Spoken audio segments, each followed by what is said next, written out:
অগো বাবা মানিক পীর, দরবারে আইসাছি তোমার হইয়া অধীর। দয়া করে একটি ছেলে দাও না আমার কোলে তোলে, ঠান্ডা হোক কলখানি মোর, চক্ষু হোক স্থির। ওগো বাবা মানিক পীর। মাজার কেন্দ্রিক ব্যবসাকে রমরমা করার জন্য, মাজারের ইনকাম, মাজারের পয়সা, মাজারের মান্নত খাওয়ে একদল মানুষ গোডাউন ভর্তি করার জন্য মাজার কেন্দ্রিক এই শিরক গুলাকে বাংলার জমিনে প্রতিষ্ঠা করে রেখেছে।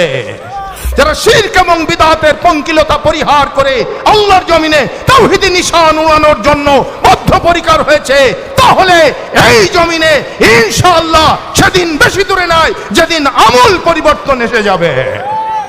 মুসলমানের আজকে বাবা কত, অনেক বাবা, বাবা খাজা, বাবা শাহজালাল, বাবা শাহ পরান, বাবা শাহ মখদুম, বাবা শাহ সুলতান।